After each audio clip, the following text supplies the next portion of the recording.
Bom dia, povo! Bom, hoje a gente vai falar sobre crime de responsabilidade. Laura, por que você vai falar sobre crime de responsabilidade? A gente vai falar sobre crime de responsabilidade porque é um assunto que com certeza vai entrar em pauta agora.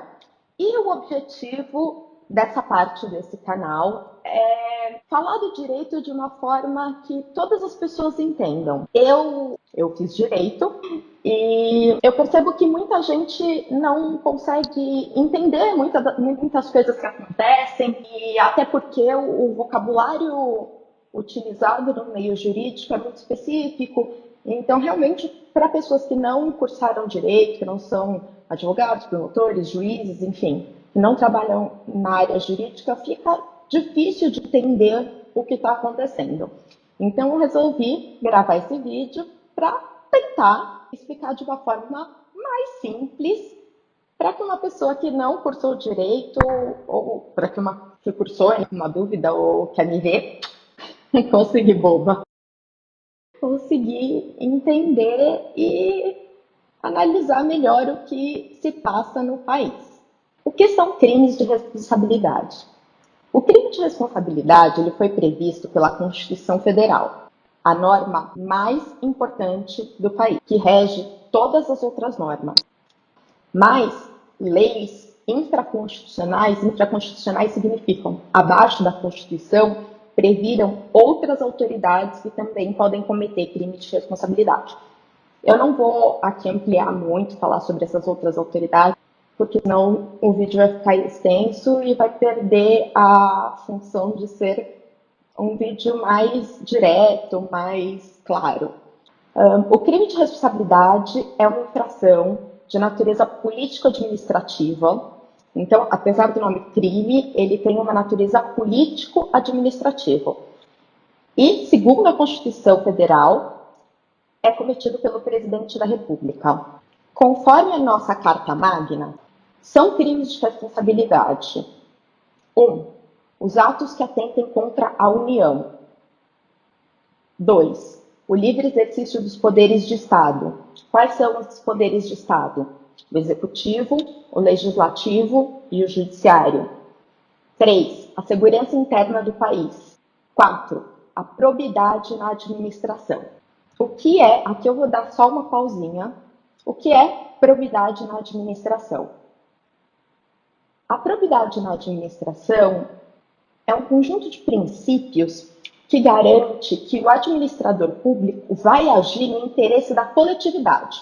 Por quê? O administrador público, o agente público, seja ele eleito, seja ele concursado ou comissionado, ele está agindo não em nome dos próprios interesses. Ele está agindo em seu nome, em meu nome, em nome de todas as pessoas que vivem no país.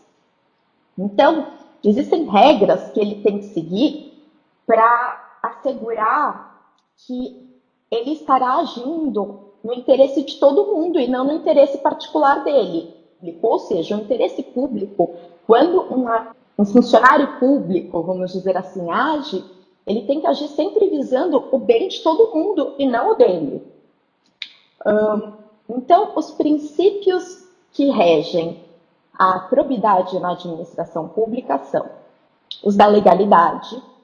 O administrador público, ele só pode fazer aquilo que está na lei. O princípio da impessoalidade.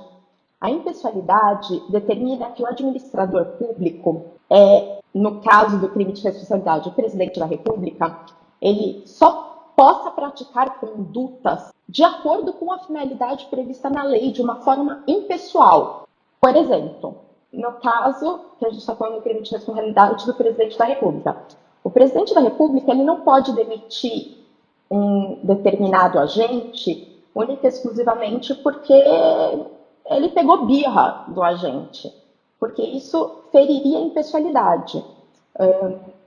Outra coisa que feriria a impessoalidade, ele agir, ao invés de representante do povo, nos interesses do cargo que ele ocupa, ele começar a agir de acordo com os próprios interesses, ele começar a usar do cargo dele para defender interesses próprios e não os interesses dos brasileiros.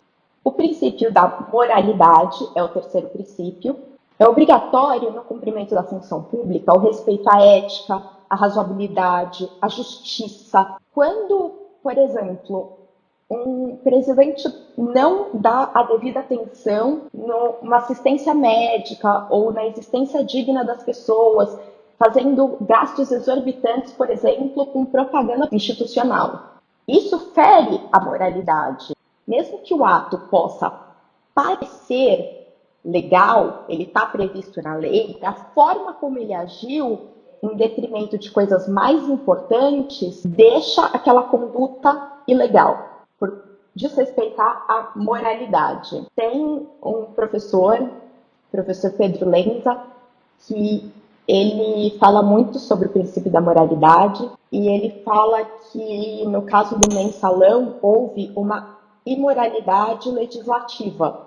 Enfim, e por fim, os dois últimos princípios são o princípio da publicidade, os atos praticados pelo presidente devem ser públicos, por isso eles são publicados no Diário Oficial, e o princípio da eficiência, eles devem ser eficientes e não uma máquina pública lenta, burocrática, que não resolve nada. Isso é probidade na administração. Se ele desrespeitar um desses princípios, ele está cometendo um ato de improbidade e pode responder por crime de responsabilidade. Outro fato que pode gerar o crime de responsabilidade é atentar contra a lei orçamentária. Inclusive, esse foi o fundamento do impeachment da presidente Dilma. Também gera crime de responsabilidade atentar contra o exercício dos direitos políticos, os direitos individuais e os direitos sociais. Bom, como direitos individuais, eu vou citar aqui os mais básicos: a vida, a dignidade humana, como direito social, a saúde pública, o transporte, a educação. E, por fim, a última hipótese prevista na Constituição de crime de responsabilidade é o descumprimento de leis ou decisões judiciais. A lei que regula as infrações de responsabilidade é a Lei 1079, de 1950. Quem julga o presidente da República é o Senado Federal, depois da denúncia ser admitida pela Câmara. O procedimento, o processo de impeachment, eu acho que não precisa lembrar aqui, foi bem recente o impeachment da Dilma, acho que todo mundo lembra, é admitida na Câmara por 2/3, aí depois vai para o Senado, no Senado é julgado, e o Senado define se vai ocorrer o impeachment ou não. Quando chega no Senado, o presidente em exercício, que está sendo processado por crime de responsabilidade, é afastado por um período de 180 dias. Esse basicamente é um super resumão do que seria um crime de responsabilidade, do que é o crime de responsabilidade, do que fundamenta o crime de responsabilidade. Eu vou gravar uma segunda parte desse vídeo também falando sobre crime de responsabilidade, mas abordando mais especificamente o que está acontecendo agora no Brasil. Será que o presidente da República cometeu ou está cometendo crime de responsabilidade? Além do crime de responsabilidade, o presidente da República também pode cometer crime comum. Será que ele cometeu ou está cometendo algum crime comum? Vou falar no próximo vídeo. Assistam e comentem esse, beleza?